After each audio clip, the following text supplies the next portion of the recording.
অভিশাপে আসমান কাঁপে, আপনার কাঁপে না? অভিশাপ আসমান কাঁপে, আপনাদের কাঁপে না? তার কাঁপে না? অভিশাপের ভয় হয় না?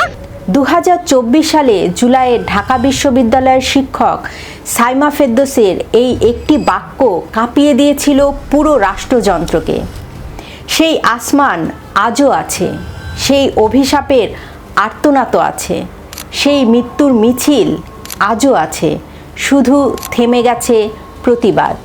জুলাই আন্দোলনে 133টি নিষ্পাপ শিশুর রক্তে ভিজেছিল বাংলার মাটি।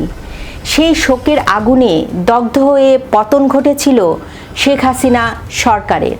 কিন্তু আজ যখন বিয়ের 11 বছর পর পাওয়া একমাত্র সন্তান তাজিমকে হারিয়ে মা ডুকরে কাঁদছেন, তখন কোথায় সেই বুদ্ধিজীবী, কোথায় সেই প্রতিবাদী অভিনেতা? আজ কি আসমান কাঁপা বন্ধ করে দিয়েছে? হত্যা, রক্ত, এগুলো দেখতে চাই না। আপনি সুস্থ স্বাভাবিক মানুষ হন, আমরা রাত্রেবেলা ঘুমাতে পারবেন না। ওই শিশুগুলোর মধ্যে আমার সন্তান থাকতে পারতো। যদি 133টি শিশুর মৃত্যুর জন্য শেখ হাসিনার ফাঁসি চাওয়া যৌক্তিক হয়, তবে 400রও বেশি শিশুর মৃত্যুর জন্য ডক্টর ইউনূসের ফাঁসি চাওয়া হবে না কেন? এত শিশুর মৃত্যুর জন্য ইউনূসের ফাঁসি চেয়েছেন শেখ হাসিনাও, কিন্তু অন্যরা চুপ কেন?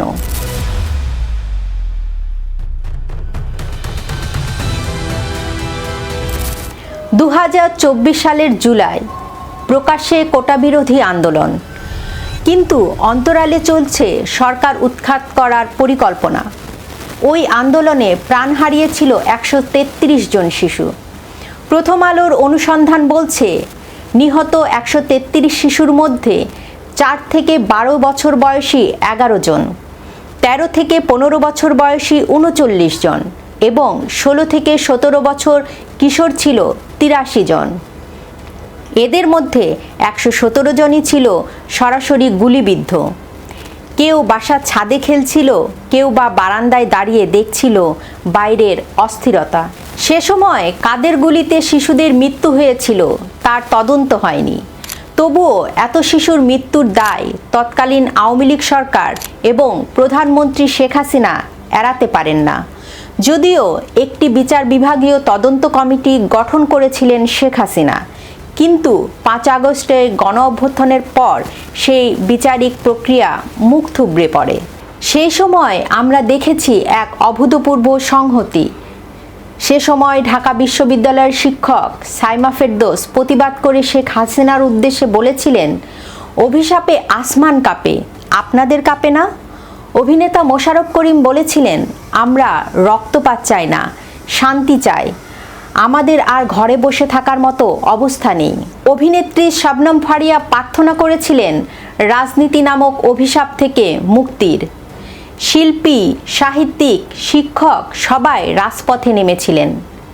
তাদের কণ্ঠে ছিল ক্ষোভ, চোখে জল, ন্যায় বিচারের আকাঙ্ক্ষা। হত্যা, রক্ত, এগুলো দেখতে চাই না, এগুলো বাইরে আমরা থাকতে চাই।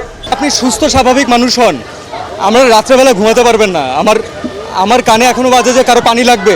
আমি দু চোখের পাতা এক করতে পারি নাই, কারণ ওই শিশুগুলোর মধ্যে আমার সন্তান থাকতে পারতো, ওই মানুষগুলোর মধ্যে আমি আপনি থাকতে পারতাম। যতগুলো শিশু থেকে শুরু করে শিক্ষার্থী থেকে শুরু করে মরে গেলেই বেদনা বুঝবে। আমার 6টা সন্তান যে ওখানে অনশনে আছে, তাদেরটা কে বুঝবে? বুলেট আপনি দেখেছেন বাবা মায়ের আর্তনাদ। অভিশাপ আসমান কাঁপে, আপনাদের কাঁপে না? তার কাঁপে না? অভিশাপের ভয় হয় না?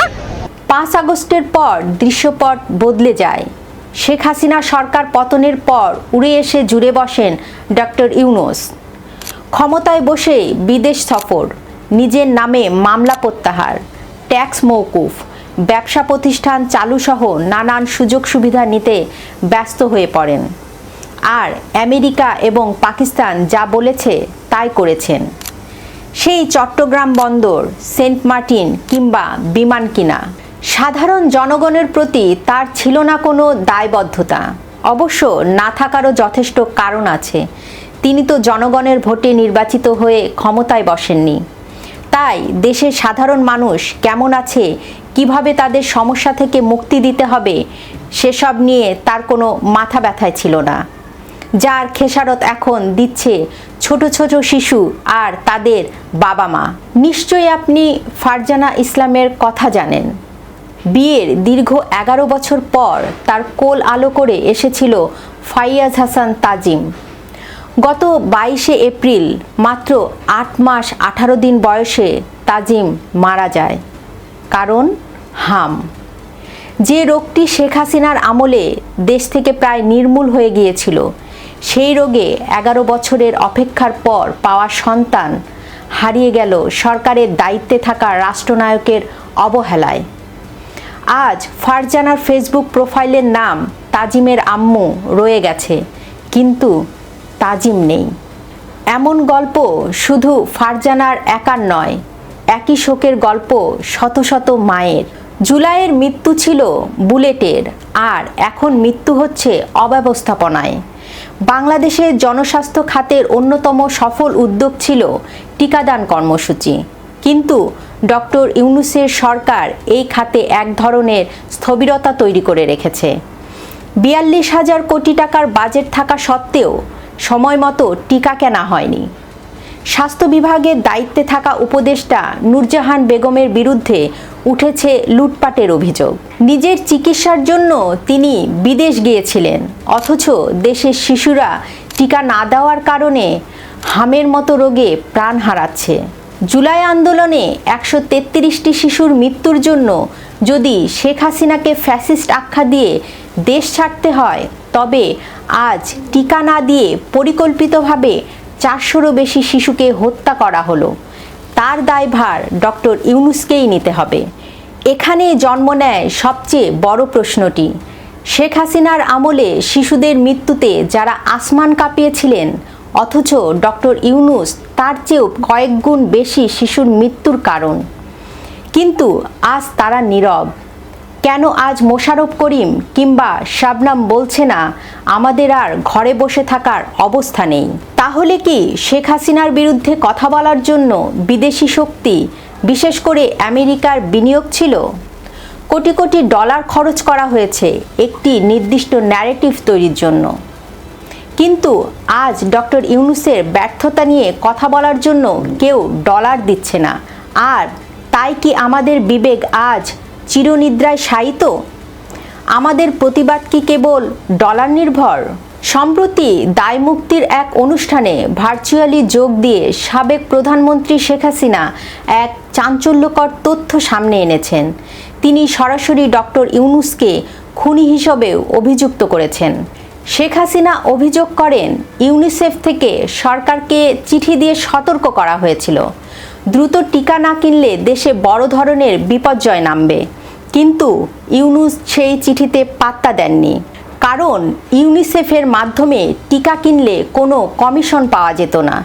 স্বাস্থ্যের জন্য বরাদ্দ করা বিপুল টাকা ইউনূস এবং তার স্বাস্থ্য উপদেষ্টা লুটপাট করেছেন বলেও অভিযোগ করেন। শেখ হাসিনার ভাষায় ডক্টর ইউনূস ঠান্ডা মাথায় শিশুদের মৃত্যুর দিকে ঠেলে দিয়েছেন। 41,000 কোটি টাকা রেখে এসেছিলাম, কিন্তু ইউনূস তা কেনে নাই। ইউনূস আর তার স্বাস্থ্য উপদেষ্টা ওই যে নূরজাহান বেগম, দুইটা মিলে সব টাকা পয়সা চুরি করে খেয়ে গেছে আর সমস্ত শিশুদের হত্যা করেছে। শিশু হত্যার দায় তাকে নিতে হবে, এই তার নূরজাহানকে নিতে হবে। সেই সাথে তারেক জিয়া ক্ষমতা আসার পর সেও খোঁজ নিল না।